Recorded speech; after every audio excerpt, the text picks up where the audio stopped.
Forever England. It may be a little dated these days, but not, that is, if you live in Antwerp. The city in the north of Belgium is one of the world's major seaports. It has a long history of international trade, but none of its dealings with the outside world has caused as big a stir as the one concerning the town's football team. That's because Royal Antwerp FC have signed an agreement with the biggest football club in the world, Manchester United. Signed last October, the agreement means that Antwerp and United will work together and exchange views in a number of areas, including training techniques, commercial strategies, even scouting for players. The man who struck the deal on behalf of Royal Antwerp is Paul Bistio. We want what every club in the world wants. We love to be an ally or in cooperation with the biggest name in football in the world. So we can only benefit from an alliance with Manchester United.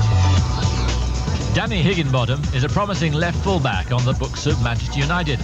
He's 19 and looking for a regular first-team place.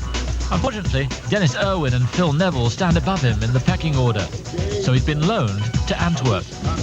That way, Danny gets first-team experience, Antwerp get a promising English youngster, and United get the end product.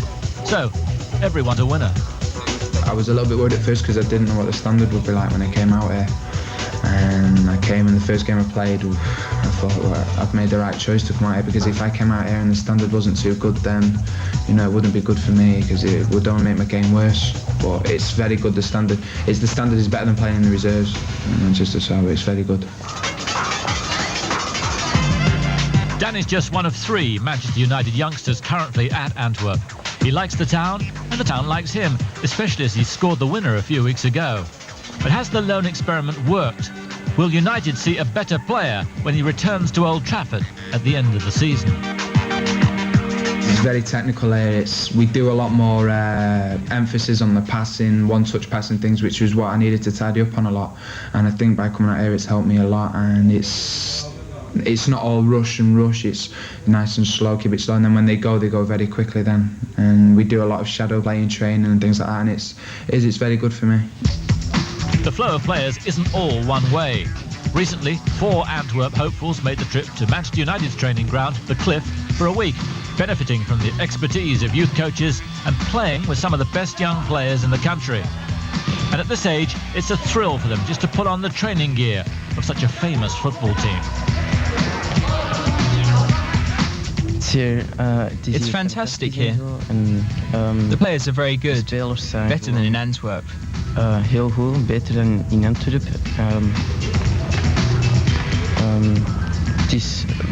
We're the very first who can say that we've been transferred to Manchester United, and that's brilliant. Dat is schitterend.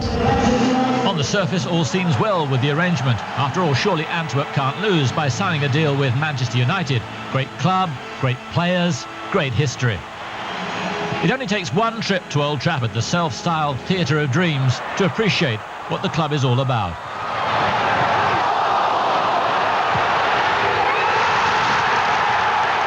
So what can we tell the fans of Manchester United about their newly acquired bedmate?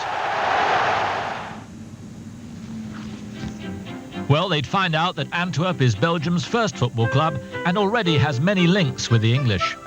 It was formed in 1880 by English students in the city who brought a ball with them to have a kick around when they weren't studying. Antwerp became Royal Antwerp in 1921 when they were given patronage by the King of Belgium. And they've won the Belgian Championship 4 times, the most recent back in 1957, when they were coached by an Englishman, the wonderfully named Harry Game. It may surprise some to learn that Antwerp have appeared in a European final more recently than United. In '93, they swept all before them to reach the final of the Cup Winners' Cup. That's how prestigious the club is. So aren't the Belgians worried that they'll lose their identity and tradition by aligning themselves alongside a club as big as Manchester United? I think one has to realize who one is.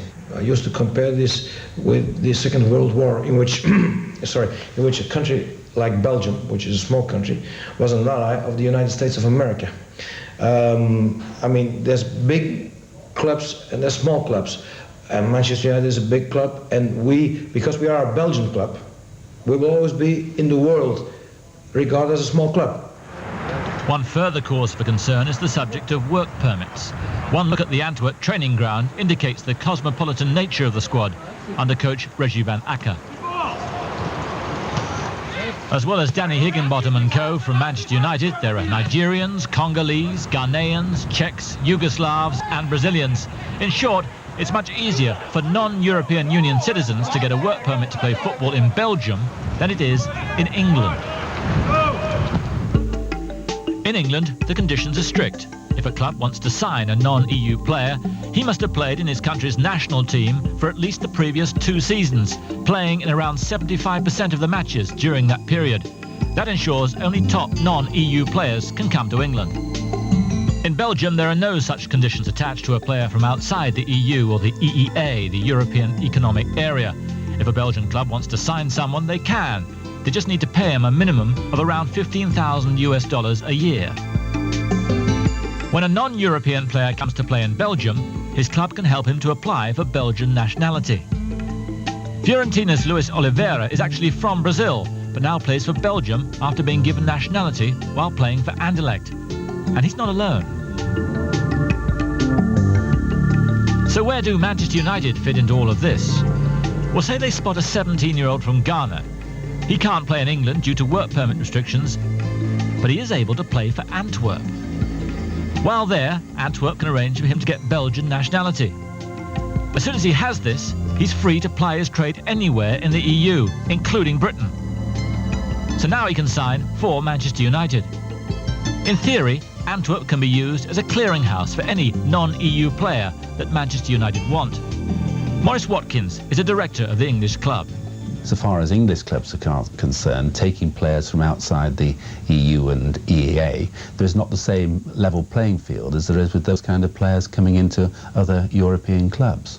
So it's possible that introducing players through the Belgium system may enable us to see young players, experienced players, and also promising players from outside the EU. Manchester United, it must be said, aren't breaking the law. The best way to describe this arrangement is a marriage of convenience, even though Antwerp's 6,000 fans are far removed from the 55,000 who pour into Old Trafford week after week, as is Antwerp's modest club shop, which is expected to start selling Manchester United merchandise soon. But for the time being, the club is looking positively at the arrangement. It's alive, like you said, there's this atmosphere in the air, and for every true football fan, what more exciting news can there be than to say that your club is in an alliance with Manchester United? It's the top of the world, really.